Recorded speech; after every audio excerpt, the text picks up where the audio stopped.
Prepare-se para uma viagem que ninguém mais ousaria fazer. Até o Sol. Acima da camada protetora da nossa atmosfera, você ficaria exposto ao impacto total da radiação letal do Sol. O ultravioleta queimaria sua pele em segundos. Em seguida, viria o câncer de pele. Depois, a catarata. Suas mãos estariam quentes o bastante para derreter chumbo, mas na sombra seus pés sofreriam um congelamento profundo. Estamos indo para o coração superaquecido do nosso sistema solar.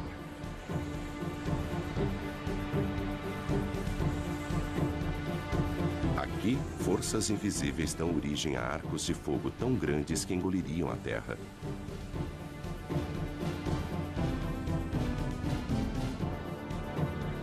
Onde explosões solares alvejam o espaço com jatos de energia pura. Se o nosso planeta Terra estivesse próximo de uma destas, seria vaporizado em segundos. Hastes de hidrogênio quente. Este prado vermelho é invisível para nós na Terra, onde ficamos ofuscados pelo brilho intenso que existe abaixo dele.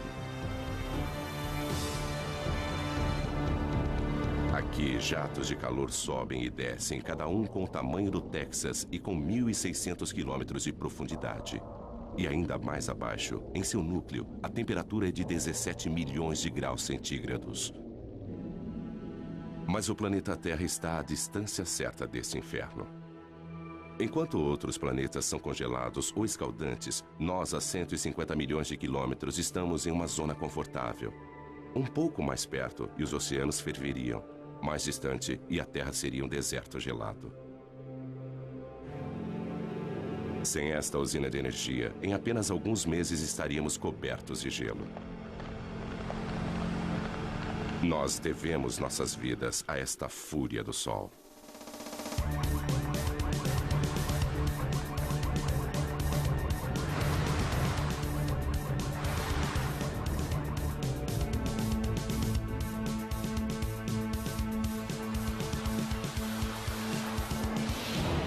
Sol indomável.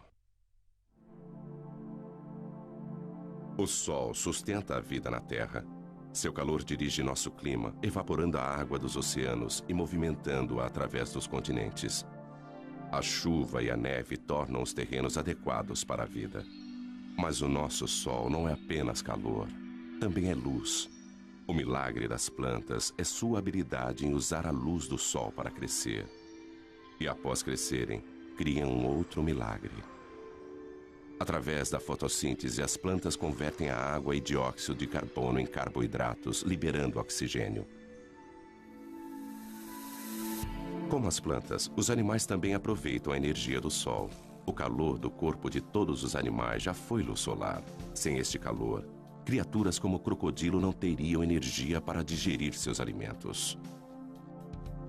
Uma câmera de mapeamento térmico mostra as áreas quentes, as protuberâncias nas costas do crocodilo que desenvolveram-se para captar o calor do Sol. Eles absorvem o calor através da pele que o transporta para a corrente sanguínea. Os alimentos apodreceriam no estômago frio de um crocodilo. Nós também gostamos de nos deitar ao sol. E quando fazemos isso, obtemos mais do que apenas um bronzeado. Nossa pele começa a produzir ingredientes para as vitaminas que precisamos para sobreviver, usando reações químicas que são desencadeadas pela energia da luz do Sol.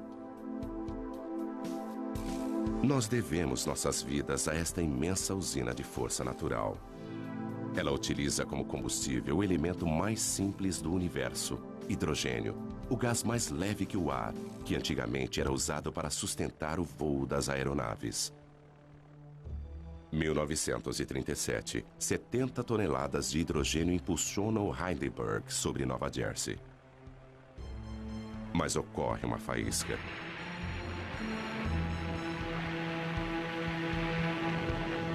O gás se incendeia numa reação química.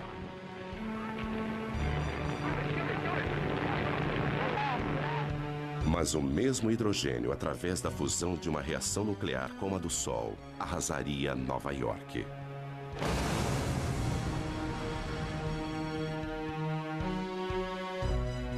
Por isso, o Sol é melhor observado a uma distância segura.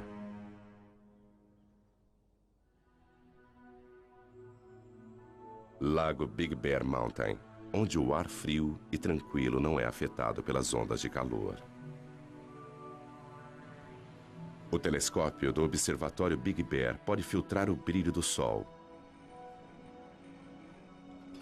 Ele focaliza apenas uma frequência específica de cor.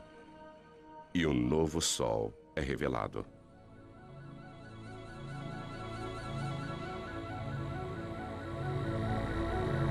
Deixando de ser um disco ofuscante e observando a luz emitida pelo hidrogênio quente, as características do Sol aparecem subitamente. Estas características refletem as variações do Sol, variações que, por sua vez, afetam a nossa Terra. As manchas pequenas e arredondadas são as áreas mais frias, manchas solares, que localizam-se em uma superfície abrasadora. Labaredas, fissuras que se abrem, brilhando com mais calor à luz do hidrogênio.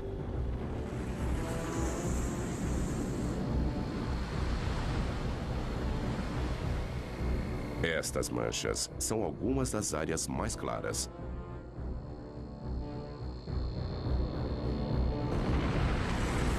Imensos filamentos, arcos de gás erguendo-se acima da superfície.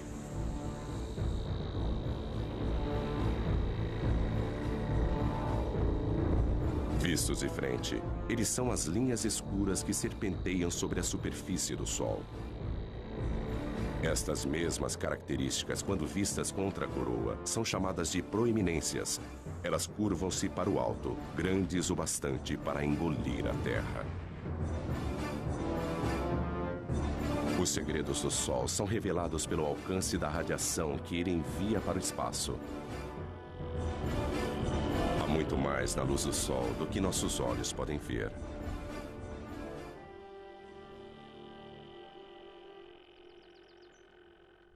Graças à internet, ninguém precisa visitar um observatório para estudar o Sol. O professor e escritor Ken Lang trabalha na própria casa em Boston. Ele dedicou grande parte de sua carreira a pesquisar o que faz o Sol brilhar. O segredo está na capacidade do Sol de comprimir os átomos de hidrogênio com tamanha potência que eles se fundem, transformando-se em hélio. O Sol brilha por fusão nuclear. A fusão de 4 átomos de hidrogênio e 1 de hélio. Primeiro um átomo de hidrogênio funde-se a outro, depois mais um e 1/4. Mas o hélio pesa menos do que 4 átomos de hidrogênio que o formaram. Então a massa é menor do que a que você utilizou. Essa diferença na massa é a energia que alimenta o Sol. Alguns quilos de matéria transformam-se em energia em uma bomba H. Mas a cada segundo, o Sol libera a mesma energia de 1 milhão de bombas H. Apesar disso, existe uma força que impede que ele se fragmente. A gravidade. Ela é forte o bastante para manter o monstro nuclear sob controle. A gravidade comprime o Sol, fazendo com que ele se aqueça por dentro. As partículas movimentam-se mais rapidamente e a fusão nuclear ocorre a uma taxa mais veloz. Isso gera uma pressão de dentro para fora que faz com que o Sol se expanda e esfrie-se novamente. Mas quando a fusão obriga o Sol a se expandir, a gravidade volta a agir. O núcleo se aquece e a fusão nuclear aumenta. Então o pêndulo fica oscilando entre a gravidade e a fusão. É como um cabo de guerra indo e voltando, mas sem vencedor.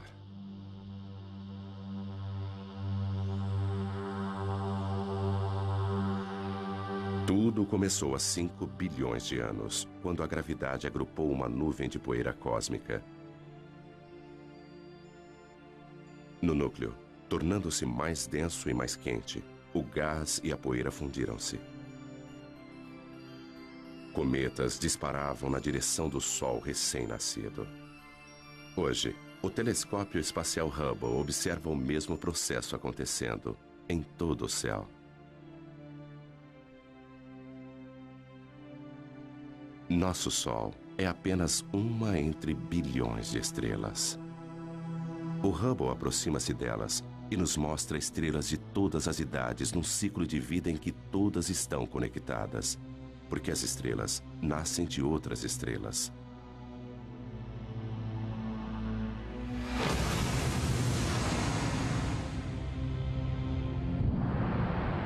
Uma enorme estrela explode e enche o espaço com seus fragmentos. Os vestígios de sua morte unem-se aos destroços de inúmeras outras explosões. Estes resíduos vão se transformar nas sementes de novas estrelas.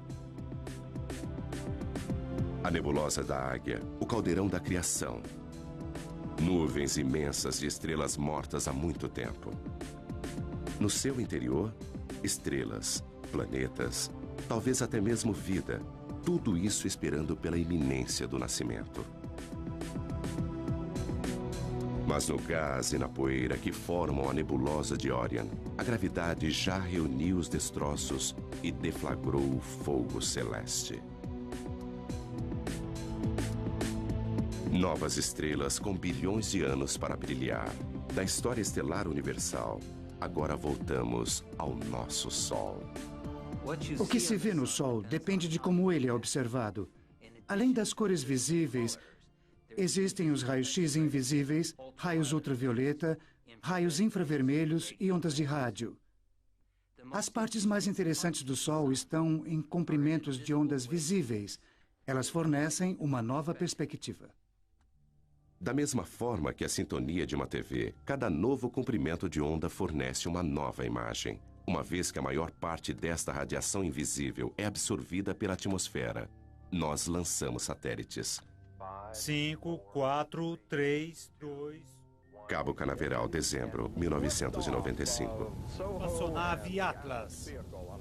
O satélite Sorro paira no espaço em um ponto especial, a 1.600.000 quilômetros, onde a força gravitacional da Terra é tão forte quanto a do Sol. Este observador do Sol, alimentado pela energia solar, encontra-se equilibrado entre os dois.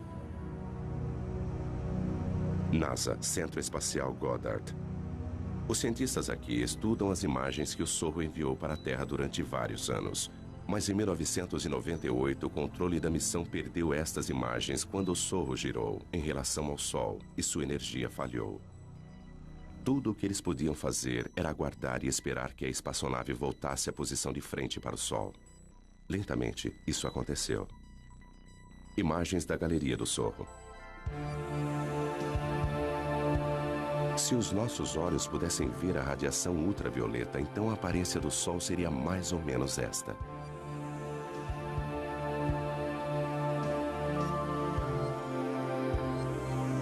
A visão de raio-x mostra manchas brilhantes e quentes. Observando a luz do hélio, uma coroa turbulenta é revelada. Aqui, os gases são movimentados por uma força invisível.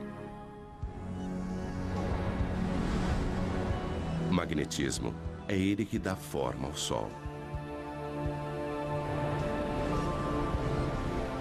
Os padrões que nós observamos no Sol são os mesmos das linhas dos campos magnéticos em torno de um ímã na Terra. O magnetismo molda, dá forma e comprime tudo o que nós vemos no Sol. Ele energiza explosões potentes. Ele aquece a coroa solar. O magnetismo invisível governa o Sol. O Sol é tão quente que seus átomos de hidrogênio são desmembrados. O que sobra é o plasma, partículas escaldantes e eletricamente carregadas. E onde houver magnetismo, o plasma vai agitar-se. Aqui, nada fica estático.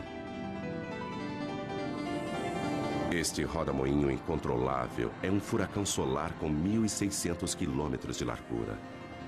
E abaixo da superfície brilhante e visível, a convecção ergue gigantescas labaredas de plasma da fornalha sob pressão, mais abaixo.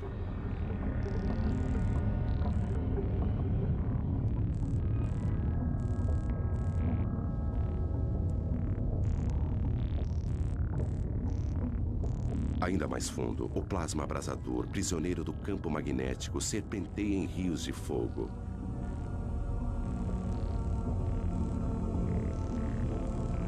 O Sol está em constante movimento. Os mapas mostram que o plasma movimenta-se em velocidades diferentes nas diversas camadas. O vermelho é mais rápido, o azul é mais lento. As partículas elétricas giram em redemoinho dentro do Sol. Mais depressa no Equador, mais lentamente nos polos. E essa diferença de movimento produz o magnetismo do Sol. Isso pode ser estudado com o telescópio McMath.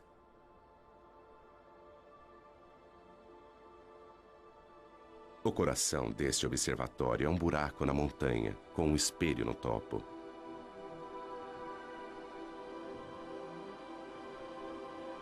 Don Jennings veio aqui para estudar o magnetismo do Sol. Apesar dele jamais alcançar a Terra, isso não vai impedi-lo.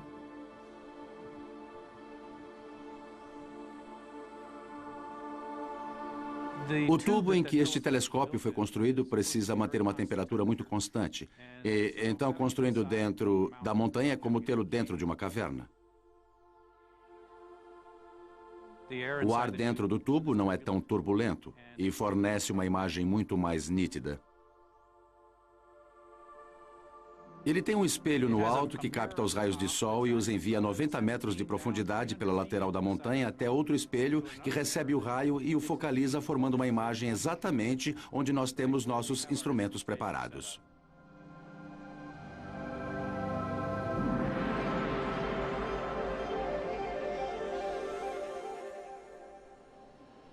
É possível ver uma grande mancha solar. E o mais incrível para mim é aquela mancha solar ali atrás. São duas manchas solares desta vez e não uma só. E como estamos planejando mapeá-las? Alinhe a fenda ali e deslize para... Dom e Pedro Sada são mapeadores de campos magnéticos. É um trabalho duro. A paisagem e as manchas solares mudam constantemente. Manchas solares são áreas em que o campo magnético é muito forte e a atividade na superfície solar é muito intensa. E nós queremos estudar a estrutura dos campos magnéticos na região das manchas solares e também observar como elas mudam de hora em hora, de um dia para o outro. Para estudar o objeto mais quente do nosso sistema solar, eles precisam ir para o outro extremo de temperatura.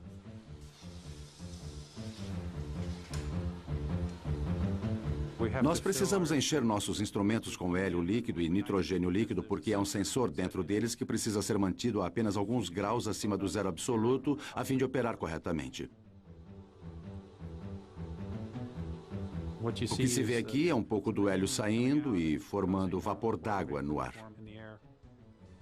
Mas não se trata só de fumaça e espelhos. Há muita ciência séria acontecendo por aqui. Don e Pedro não podem medir diretamente o magnetismo do Sol, mas conseguem ver seus efeitos. O sensor congelado vai observar a radiação infravermelha do Sol e calcular as mínimas variações em sua cor.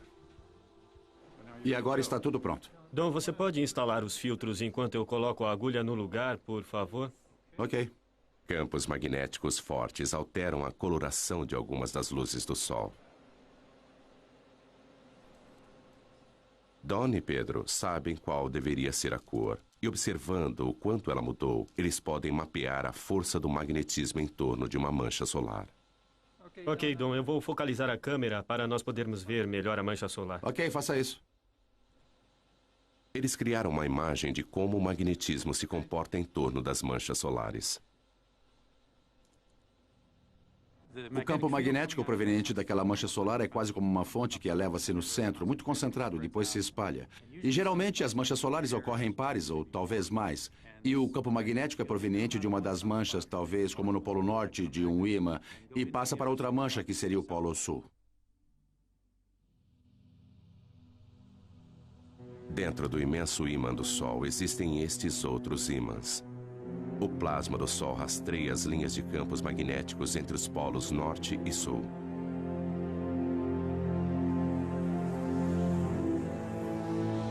Quando o Sol fica mais ativo, o magnetismo é mais complexo. Então, a superfície é transformada em um tapete de agitação magnética. É isso que acarreta o surgimento de mais manchas solares.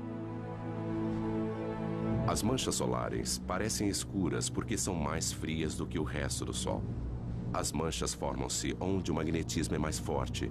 O campo de força invisível desvia o calor em ascensão daquelas partes da superfície, tornando-as mais frias.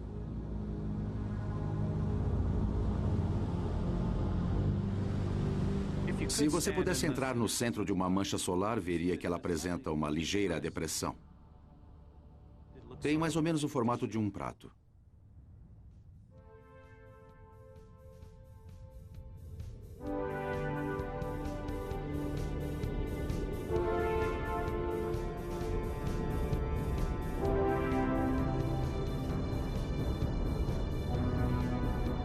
As linhas do campo magnético do Sol estendem-se para o espaço.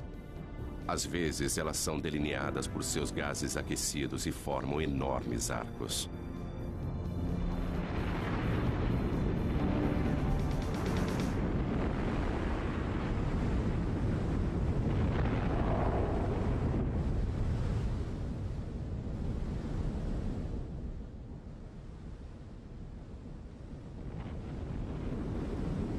Estas são as proeminências. As linhas magnéticas agem como tramas invisíveis, atraindo o plasma para fora. Elas podem pairar sobre o Sol durante semanas. Se você pudesse se aproximar de uma proeminência, veria milhares de quilômetros, talvez um arco grande assim, com materiais flutuando ao longo do campo magnético. Não se vê o campo magnético, só se vê o material brilhante. Arcos de gás que poderiam ir da Terra até a Lua. As linhas de campos magnéticos, quando formam uma proeminência, seguem um padrão de forma igual ao que vemos em torno de um ímã, e é o mesmo padrão. Frequentemente, elas começam como pequenos arcos e depois aumentam. E durante um período de tempo, elas podem se desconectar, e o material então passa a flutuar no espaço.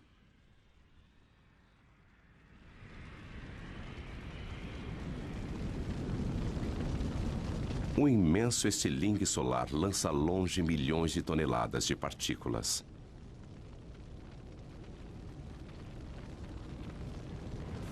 Pode até parecer lento, mas este plasma está a uma velocidade tamanha que poderia cruzar os Estados Unidos em menos de 1 minuto. Indicadores solares para 28 de outubro seguem. Fluxo solar 108 em Boulder A. Indicador 10. Repetindo, fluxo solar 108. Boulder, Colorado. Este é o Centro Nacional Atmosférico e Espacial. No Centro de Operações Atmosféricas do NOAA, nós monitoramos 24 horas por dia e 7 dias por semana. O indicador Boulder K0 100 horas UT em 29 de outubro era 3. Repito, Hoje, 3. Courtney Williamson é o meteorologista do centro. Outras pessoas pesquisam e mapeiam as atividades do Sol. Uma das nossas preocupações é a atividade explosiva do Sol. A atividade solar vai estar baixa. Estas áreas mais claras são áreas de campos magnéticos muito fortes. E às vezes estes campos magnéticos tornam-se muito carregados. Quando isso acontece, eles precisam liberar energia e fazem isso na forma de uma explosão solar.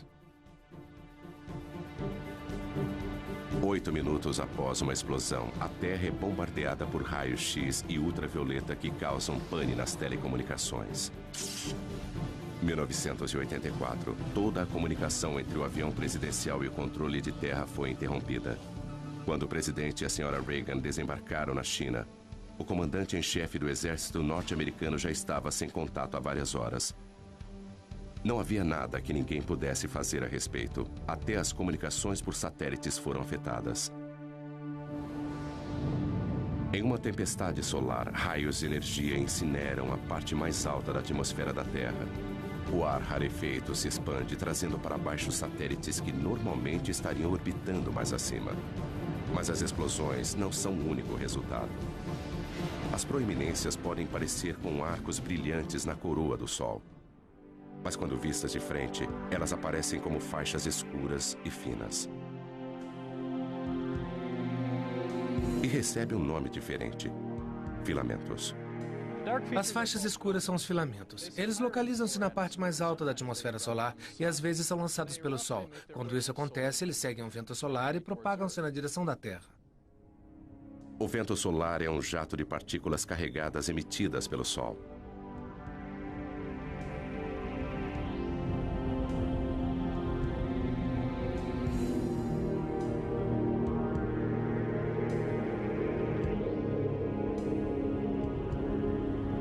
Nossa estrela sofre constantes explosões, enviando milhões de toneladas de elétrons e prótons para o espaço a cada segundo.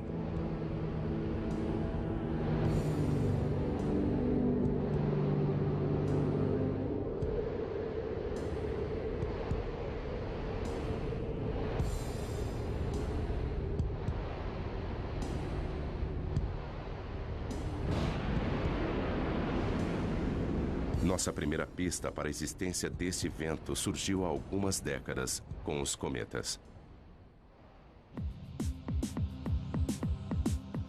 1986, cometa Halley. Atingidos pelo calor do Sol, seu gelo e poeira cósmica evaporam. 10 anos depois, o cometa Hale-Bopp, visto com duas caudas. Uma delas, um rastro amarelado de poeira e detritos que cobrem a trajetória do cometa. A outra cauda é de um azul elétrico. É gás brilhante, são partículas carregadas e, como uma biruta, movimenta-se na direção daquele vento solar. Esta cauda sempre aponta para a direção contrária ao Sol.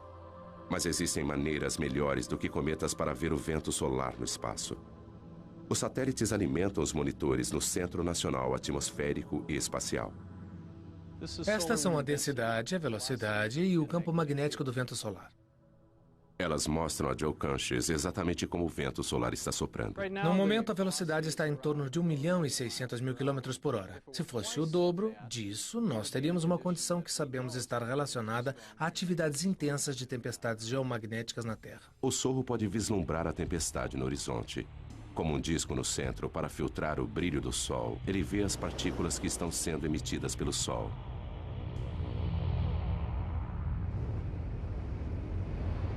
Elas atingem o sensor da câmera e faiscam.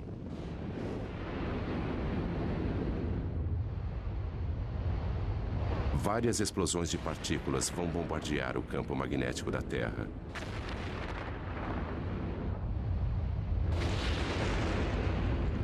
Isso tem um preço, às vezes com consequências devastadoras para o planeta. Esta imagem computadorizada mostra o campo magnético da Terra sendo bombardeado em 1997 por gigantescas rajadas de vento.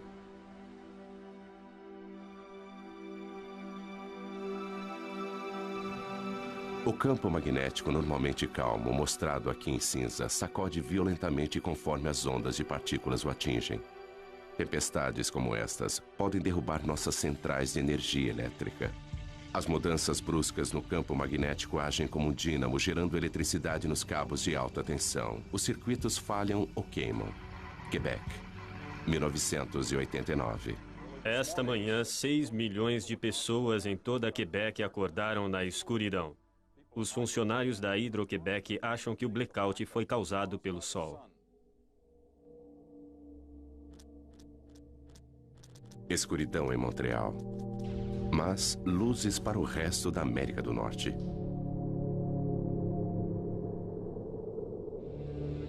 As partículas que derrubaram a energia em Quebec alcançaram a Terra e produziram a aurora boreal e austral.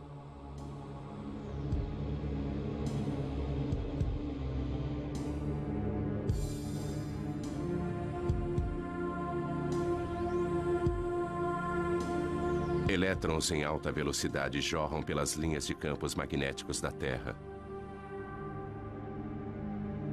Como a eletricidade que faz brilhar uma lâmpada de neon, eles colidem com o oxigênio da nossa atmosfera e brilham.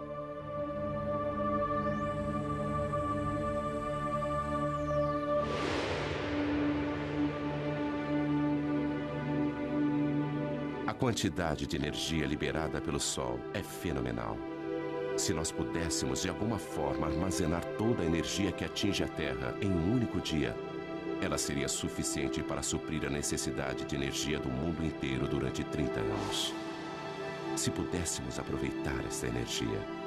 Quando se trata de energia solar, Dave Reeves sabe que é preciso pensar grande. Barstow, Califórnia. Bem, estamos na maior usina de energia solar do mundo. Dave tem mais de 1 milhão de metros quadrados de refletores. Nós produzimos energia suficiente aqui, na média, para cerca de 50 mil casas. Em seus gigantescos campos na Califórnia, apesar de não cultivar nada, ele ainda consegue ter uma colheita. Estamos recolhendo a energia do Sol, concentrando-a com esses refletores em forma de parabólica para um tubo central, onde temos um fluido que aquece e depois transporta esta energia em forma de calor para conversores de calor que a transformam em vapor.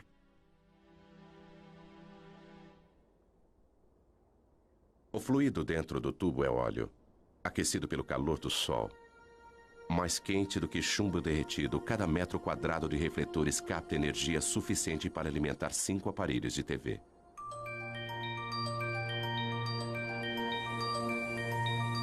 Da luz do Sol, as luzes elétricas. Apesar de ter programado 500 mil de refletores para seguirem a trajetória do Sol no céu, alguns raios solares ainda escapam de Dave.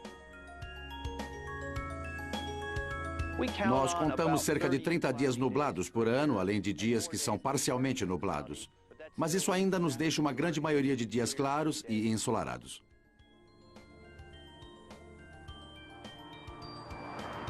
A energia solar jamais vai fornecer toda a nossa eletricidade. Mas por que tentar captar a energia de uma estrela a 150 milhões de quilômetros de nós? Algumas pessoas querem uma estrela um pouco mais próxima.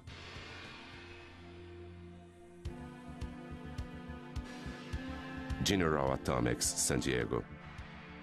Bem-vindos à fábrica de estrelas. É aqui que eles se atrevem a fundir átomos.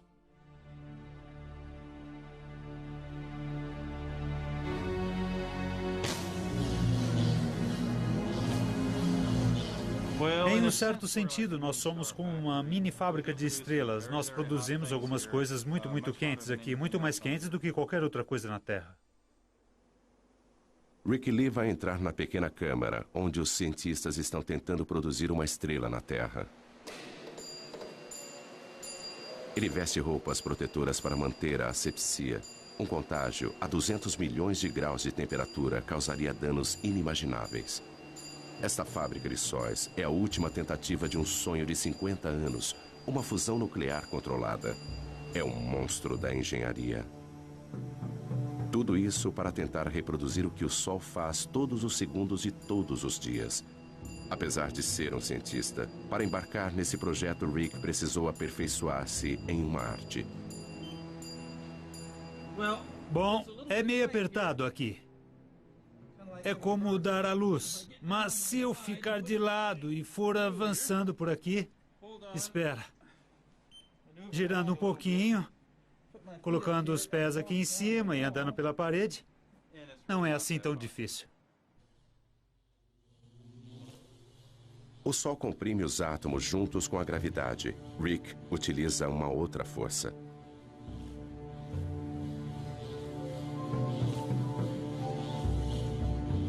Usaremos campos magnéticos muito fortes para comprimir estas partículas. Tempo suficiente para se fundirem. Até podemos pensar nisso como uma garrafa magnética.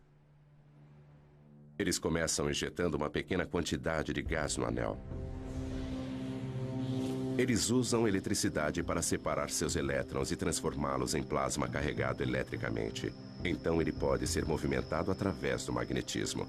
Vai encher quase até aqui. E depois nós vamos ligar os eletroímãs lá fora que vão produzir campos magnéticos para comprimir o plasma quente até esse tamanho, onde a parte mais quente, a parte mais densa, ficará assim do tamanho da minha cabeça. Mas apreender o plasma com magnetismo já foi comparado a segurar gelatina com elásticos. Atualmente, eles só conseguem manter a fusão por alguns segundos. É incrivelmente sedutor criar um Sol na Terra, porque o combustível, hidrogênio pesado, é barato. É uma variedade de hidrogênio que ocorre naturalmente na água do mar. Controlando a fusão, esta seria uma fonte barata de energia para as gerações futuras. Eclipse no Caribe. Uma coincidência cósmica. A Lua está com o tamanho e a distância perfeitas para encobrir o disco brilhante do Sol. Somente quando o Sol estiver completamente eclipsado é que será seguro retirar esses óculos especiais. Então, será possível observar a camada externa e secreta do Sol, a coroa. A Apesar de estar 3/4 encoberto, ainda é dia claro.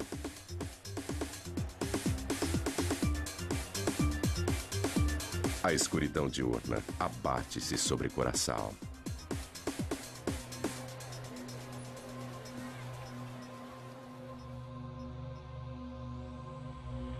A lua devora as últimas porções do sol.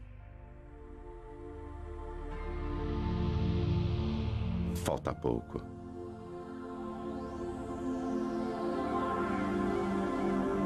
Agora, com o brilho encoberto, a coroa, a camada externa branca e brilhante do sol, está visível.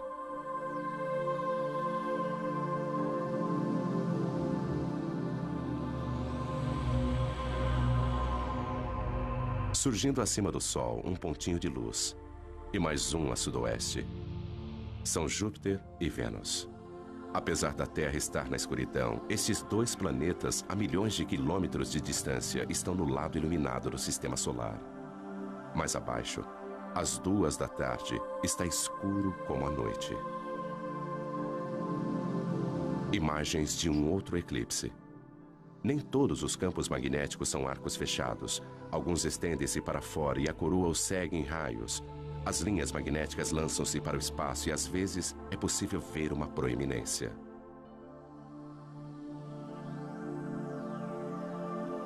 Do lado direito, uma coluna de gás aparece além da borda da Lua. Uma espiral rosada vista a olho nu apenas durante o eclipse.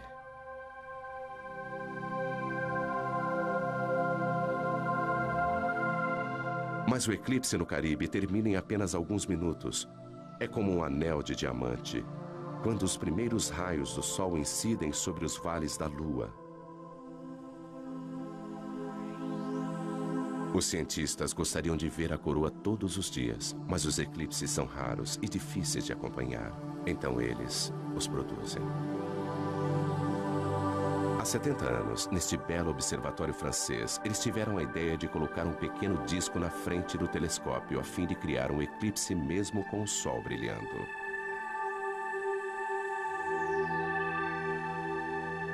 Eles observam o que acontece em torno da coroa do Sol. Durante 2 semanas, as proeminências aparecem e somem, e a expulsão de partículas enche a coroa e aumenta o vento solar. Isso dá ao Sol um halo avermelhado. Fora da nossa atmosfera, o satélite Sorro consegue uma imagem ainda mais clara. Combinando isso com uma imagem do Sol, nós podemos ver como a atividade na superfície lança partículas na coroa.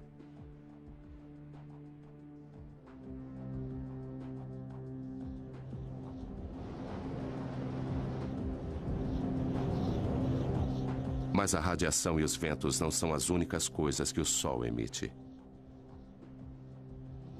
Partículas minúsculas, os neutrinos, jorram do cerne nuclear. Um subproduto da fusão. Eles são como o resíduo do escapamento de um carro, que podem nos indicar como o motor nuclear está funcionando. Sudbury, Ontário. O Observatório de Neutrinos Solares. Durante 3 anos, a mais de 1,5 km de profundidade, eles escavaram uma imensa caverna com 10 andares de altura. O coração do detector, onde eles esperam capturar alguns neutrinos, é um gigantesco tanque de água. Se nossos olhos pudessem ver os neutrinos, eles choveriam com mais violência do que a pior nevasca imaginável. Nada entra em seu caminho. Atravessar 2.000 metros de rocha não é nada para essas partículas.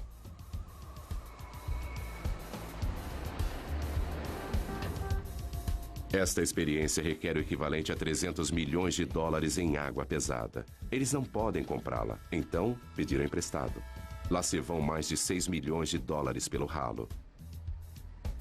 Eles usam a água pesada porque ela produz um pequeno flash quando é atingida por um neutrino.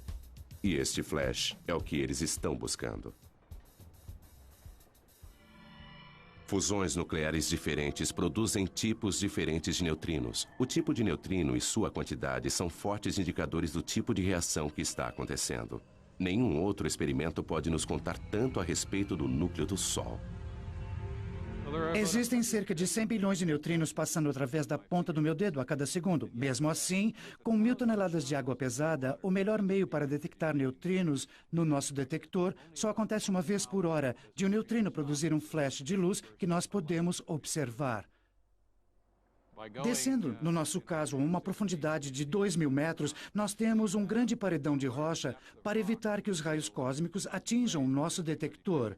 Assim, se colocássemos o detector na superfície da Terra, ele brilharia como a aurora boreal.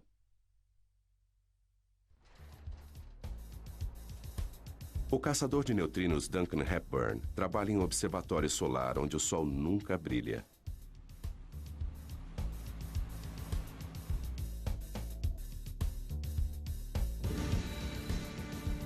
Mas além de desvendar os segredos do núcleo do Sol, este experimento também vai nos contar a respeito dos próprios neutrinos. Com este conhecimento, estaremos no caminho para saber o destino final do cosmos. O observatório de neutrinos precisa ser um lugar extremamente limpo. Tudo no mundo é radioativo, em certo grau, em níveis baixos. E a nossa defesa é manter o lugar extremamente limpo para que não caia nenhuma poeira no detector. Este laboratório subterrâneo é mais limpo do que uma sala de cirurgia. Duncan precisa se higienizar. Todo mundo que entra toma um banho. O mecanismo básico para detectar um neutrino é: ele vem do Sol, através de nossa Terra, para dentro da água pesada. Água pesada, mas os átomos de hidrogênio desta água têm um nêutron extra. Esse nêutron é o alvo. Quando é atingido por um neutrino, uma partícula de alta velocidade é liberada. Pense nisso como um jogo de bilhar e de repente nós veríamos uma bola correndo muito rápido. Ele produz um cone de luz azul. Portanto, em torno do tanque de água pesada, colocamos 10.000 sensores de luz que estão sintonizados para captar esta luz azul e contar sua incidência.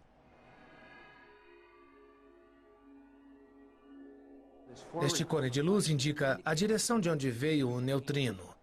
Este é um sinal muito valioso porque nós sempre podemos comparar com o lugar onde achamos que o Sol se encontra no céu naquele momento. Além de desvendar os segredos do Sol, o projeto Sudbury conseguiu nos ensinar muito, muito mais. A questão mais fundamental da ciência pode ser respondida aqui. Os flashes na água podem revelar quanto os neutrinos pesam.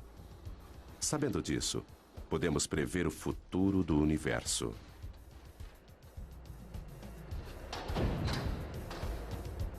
Existem mais neutrinos do que qualquer outro tipo de partícula no universo. Se eles possuírem uma massa, mesmo que minúscula, isso pode influenciar a atual expansão que está acontecendo desde o Big Bang e talvez até gerar um Big Crunch há bilhões de anos no futuro. Mas qualquer que seja o fim do universo, a morte da nossa estrela acontecerá bem antes.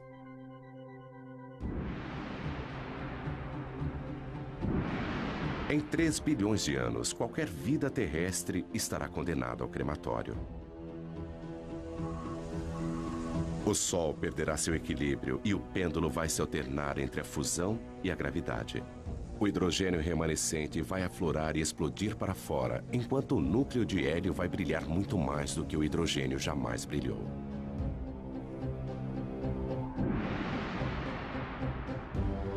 Com a expansão do Sol, os planetas mais próximos serão incinerados. As calotas de gelo de Marte derreterão.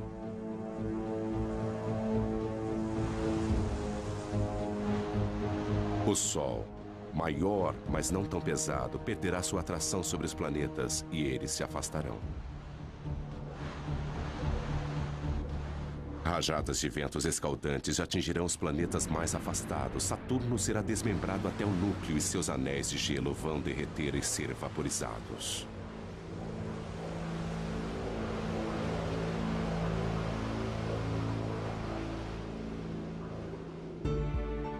Antigo gigante, Júpiter agora parece modesto, encoberto por sua lua Europa, cuja calota de gelo derreteu e transformou-se em oceanos.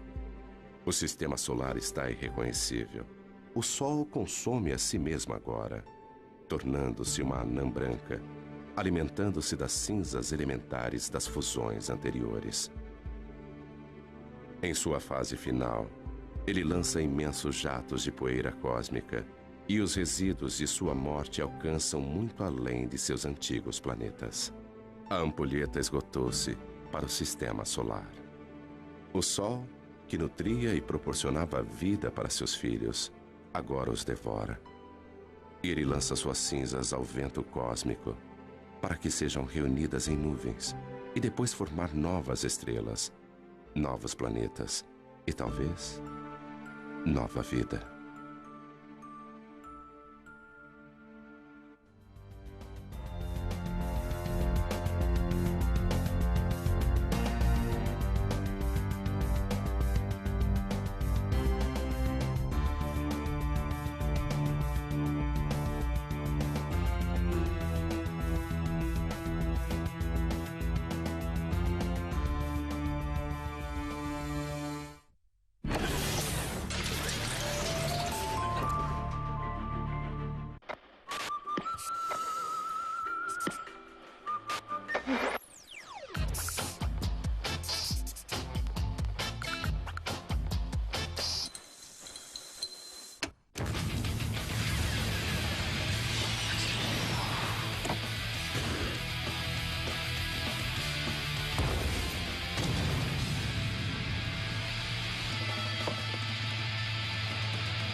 E forma um redemoinho.